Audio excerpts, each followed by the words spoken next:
Bonsoir à tous, voici les titres de l'actualité d'ici que nous détaillerons dans quelques minutes. Tout le monde à la recherche de Magali, jeune femme de 28 ans qui a disparu depuis hier. Son portable a été géolocalisé à 14h42 aux abords de Montgardin. Le point complet tout à l'heure dans notre journal. Un supermarché va bien venir s'installer dans le Champsaur à Forest-Saint-Julien. Première signature prévue pour février et premières installations pour le printemps. Un U-Express va donc s'implanter. Les préparatifs du Tour de France 2014 vont bon train dans les Hautes-Alpes. C'est à la préfecture du département que se sont donné rendez-vous les acteurs de l'organisation du passage de la Grande Boucle dans le 05. Et puis on termine ce flash avec le ski et le handicap. De nombreuses stations dans le département ne sont pas accessibles. Certaines jouent le jeu, comme à Réalon ou à Ancel. Élodie Pépin s'est rendue sur place.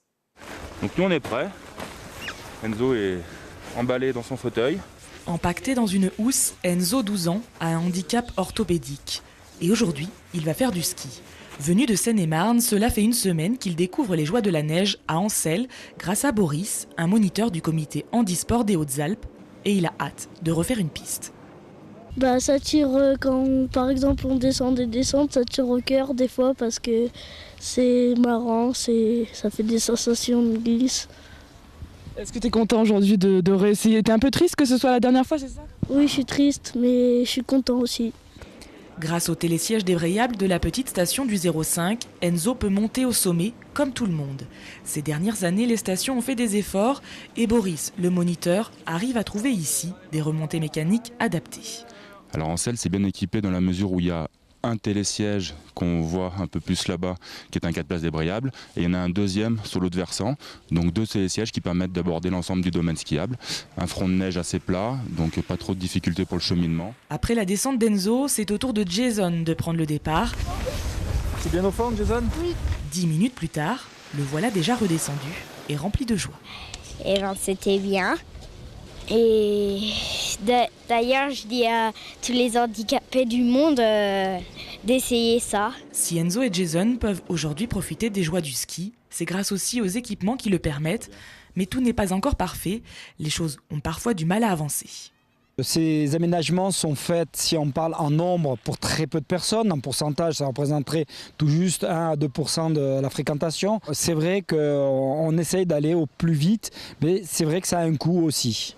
Alors peut-être, pour comprendre mieux et faire avancer les choses plus vite, la meilleure des solutions reste de se mettre à la place de ceux qui ont le droit aussi aux joies du ski.